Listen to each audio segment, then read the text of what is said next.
Hello everybody, welcome to my fly tying area. I'm about to show you what I think is some of the important footage that I was able to get from one of the legendary tyers. A little bit of history here.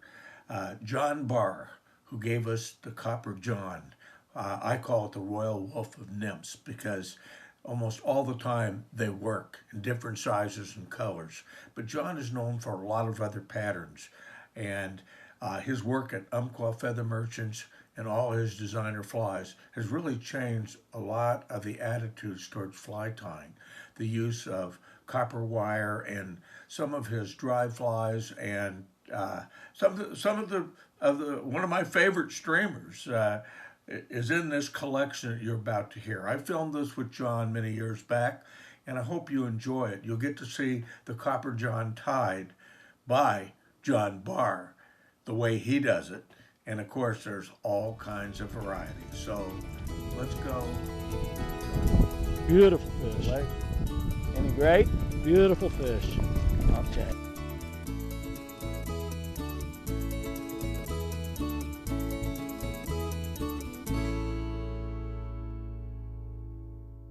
When we finished fishing, we got together and started talking fly patterns. And we decided we'd meet in the summer of 2005 and film a fly tying video together where he would talk about his fly patterns and how to tie them. I would then go back to Jackson Hole and film the same type of video with my favorite flies. So we present now John Barr in his home in Colorado as I join him tying his favorite flies.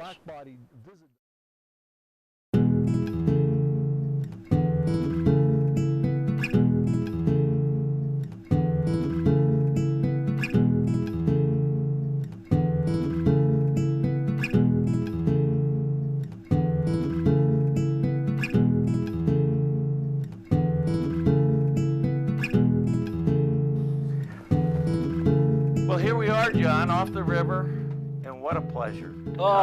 Great to get together with you, Jack. Looking forward to it. We should have some fun with this, and hopefully people can learn a few little tricks and I'm anxious. Twists and turns, and because I'm not a nymph tyer. I mean, I tie I know, some nymphs. I know I tie a lot of dry flies as well as nymphs, but I do tie a lot of nymphs. Well, you're known for the nymph, the Copper John. Yeah, it's done some good. It's got a few fish. All right, we're ready. We're here in Boulder, Colorado, and we're going to see how you tie the Copper John. Now, I noticed you start out, you got a hook in the vise. Yeah, I mean, we're just using a 52 TMC 5262. It's a 2 extra long hook. After playing around with a lot of different hooks, a lot of different hook models, whatnot, the fly just dressed out best on this little 2 extra long 5262. I put a bead on. It can either be brass or tungsten. You want the big hole pointy back, and you'll find the reason for that here shortly. So let's just get our thread on here. Okay, now what kind of thread are you going to be using? I'm using, what I like to use in these Copper Johns is Wapsi's UTC thread, and they have 70 denier, 140 denier, 210 denier, 280 denier, and I just use the bigger the fly, the bigger the denier. And the reason I like it is it just lays down a real nice smooth underbody, which is where I get my taper for the copper. And that's what makes your Copper John a lot different than a lot of other nymphs. Yep. It looks like the insect. A lot of other copper whatevers don't have that taper. I think that's really important. Copper whatevers, I love that. Yeah. Okay. But anyways, okay, we got the bead on the hook. Next step, lead. And as a general rule, I put 13 wraps of lead, Jack. 1, 2, 3, 4, 5, 6, 7, 8, 9, 10, 11, 12, 13. Pop it off. And for the different size Copper Johns, I use different size lead. Then what I do is I will shove that lead up into the bead. Ooh, that looks nice. That kind of locks the bead in there, and also gives you plenty of room to work back here for the rest of your fly. Well, I've learned something today, right now. Just locking that lead right in. Move. Oh, it is. It's a cool move. Next step, add our 70 denier UTC thread. I can see you're like at the halfway point there, aren't you? Yeah, it's just that's not really that critical.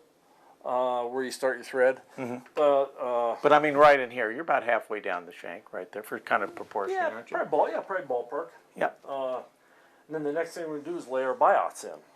Now these are goose biots, These are goose biots, not turkey biots. not turkey biots. Kind of a reddish brown. I know you've matched it. Now you're putting one on at a I time. put one at a time. Just, I know some guys can put them on, well, I know one guy puts them on both at the same time, Charlie Craven, but he can do a lot of things that a lot of us can't do. There's a lot of good tyers out there that've got it down. Some of us older folk have to kind of take it one step at a time. Yeah, just one step at a time. Okay, that's on the side. So we got our goose spots laid in there. Now I'm going to wrap back up over the goose spots, goose biots,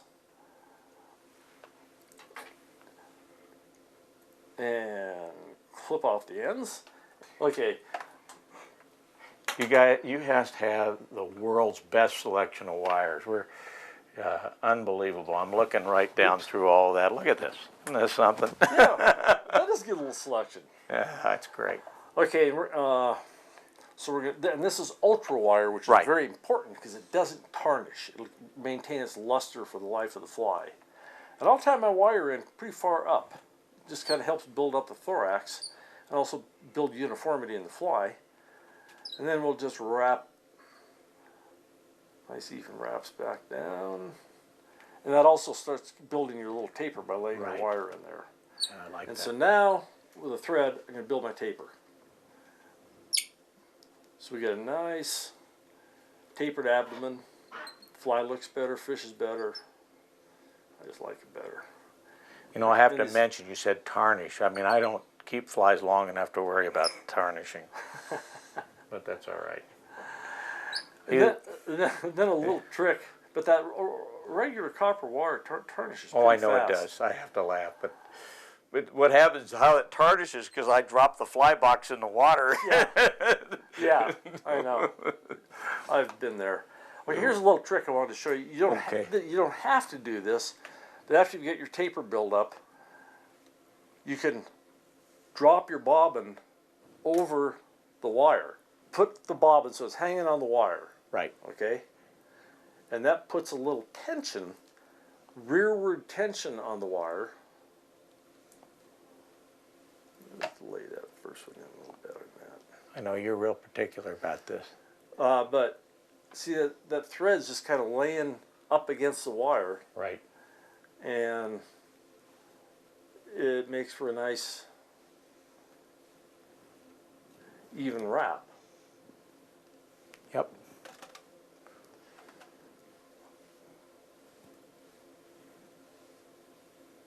Oh, and there's the copper. Now you tie this in a lot of different colors.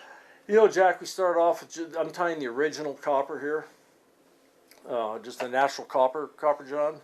And since then, it's evolved into 9 different colors. And they're all just sitting right here. We've got copper, we've got copper brown, we've got silver, green, chartreuse, red, blue, black and silver, a zebra color. Here's a lot of the green, especially the mini Copper Johns that I don't tie, that I buy from Umpqua, size 22s and 20s, and they're really great for Baetis imitations. Yeah, well, the little black ones are too. Well, I know. Little black 20s, 22s. It's an all-purpose nymph. There's no question. You really hit on one. You hit on the nymph of all nymphs, and it reflects in being the #1 selling fly that Umpqua sells. Yeah, it's gotten pretty popular over in Europe and Japan. And oh yeah. Next thing I'm doing is I'm putting a little piece of holographic silver flashabou. You can use pearl flashabou. You can use opal mirage flashabou. That's not a etched in stone type of thing. We're building our thorax, and right now we're building our wing case. Okay, so you put that little silver holographic flashabou right in the middle on top. Now, what's this you're using here? This is the new stuff. This is one of my favorite materials going. It's called thin skin. Use it for wing cases, wing pads. And I'm going to show you something here, a little trick on how to cut it. Oh, okay. So I'll just tie this piece in, and then I'll show you how you prepare it. And I tie this all the way up to behind the bead, because we want it just kind of helps build a little uniformity. And then we'll wrap that right back to the wire. Right. And what I find the easiest way to cut it, because you're cutting different widths for different size flies, is to hold the thin skin that you want to cut towards you, and then just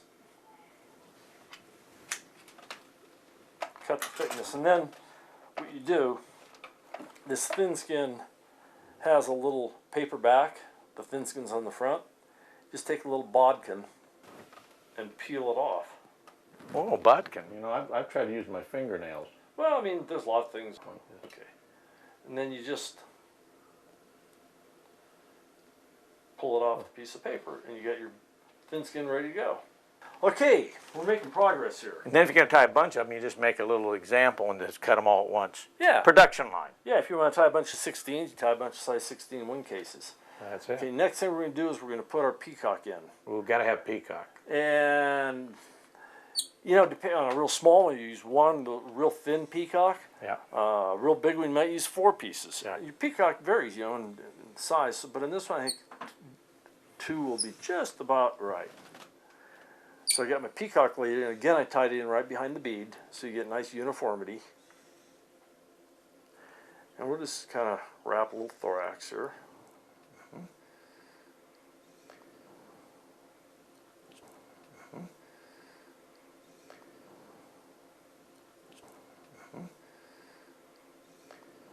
Okay, so we got our peacock thorax tied in there. And then you cut your thread. Well, we should have that, because what do you do when you cut your thread? Well, what you do is You don't throw the fly away, do you? you start crying. Yeah. Go roll up in a ball in a corner. You just go right back in Go there. right back in there and don't miss a beat. I mean, if anybody thinks we don't cut thread, they're... I did that on purpose just so I could show how you Yeah, get back on. I'm glad you did that, because I wouldn't, you know, I would have not thought ill of you of doing it Because I've never cut by accident. I've never cut my thread before. You know, I've never broke a fish off on a, you know, a dry fly on a No, rising fish I haven't ever either. either. But sometimes when you're given a class, you demonstrate how to Oh, do of course. It is absolutely the way it should be. it. Okay, next step, you can use partridge, Hungarian partridge, Ooh, I love it. brown, or what I've gone to for the most part is henback, because they come in so many different colors and they're a little tougher feather. So you just pull a little. Well, easier to find, too. Finding good partridge at times is good tough. Yeah, exactly. Finding good partridge is tough, Right. and handbacks are a lot easier. And I'm going to lay the legs in on each side, and we're going to come right back to about the point. The points of the legs are going to go right back to the point. Okay, this is another thing I want to show. If you don't have enough buildup behind the bead, your legs go straight out. Right. So if they're going straight out, you just kind of build it up a little bit. Yeah. Huh. Very good. And Everybody out there's had that problem. then lay in there just about right. Yep. Looks good. And another little thing is when you're pulling legs off a feather like this, to get the same size legs on both sides, is you can pull off your one bunch and then make your next bunch exactly the same number of fibers. Just Do it on the other side. do it on the other side, so you just lay those in. The points of the feathers right back about by the point of the hook. Doing some nice slack when you do that too, John. Yeah, so you kind of reposition them. Yep. Make sure Finesse tying is what it's called. that they're about the same length. And we about got us a Copper John here, by God. Oh, I know one thing you don't have done. What? That's that stuff you put on it. That epoxy. Yeah. John is an expert on epoxies. I don't know if I'm an expert, but I can mix it up. So you clip off the butt ends, and then you can either pull this over, if you luck out, get it in one step, but I usually pull Now, the thin skin first, tie it off. boy, I like that thin skin. Look how it glistens right Oh, now. I know, it's great. And then I try to position that flash. flash right in the middle. You know, one of the things that we've found, John, when And that's a done deal. I know it's a done deal, but I got to tell you about the flash here.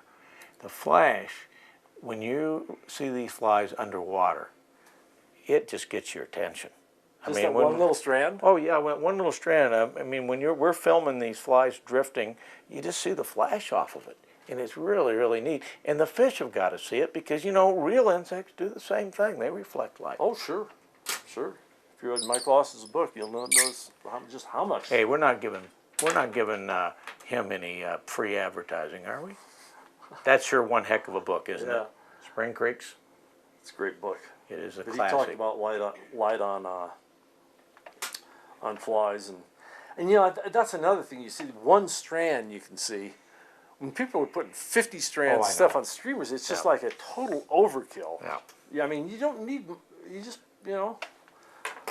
Wow. Now let's rotate it. Now put it in there in the vise here. Let's see the rotation. I'm real slow here. Ooh, man, is that looking neat. And see, those proportions are just about right. Kind of splay your buyouts out a little bit. That's a genuine Copper John as tied by the Copper John man. Yeah. It's okay. One of the things we got to do and here. then what you do is you just, you know, for your final stop, you just mix some epoxy up and just put it over the wing case. You're going to show us some of that later on. I'm going to tie another fly here. Right. And I'm going to epoxy both of them at the same time. Well, wouldn't you just kind of tie these all up and then epoxy it? Oh, absolutely. Afterwards at one time, rather than to do one at a time. Yeah, I'll tie a dozen up and then epoxy them all at the same time. And you'll tell us more about it when we do the other one. Well, man, that is really neat. So there's the old original Copper John.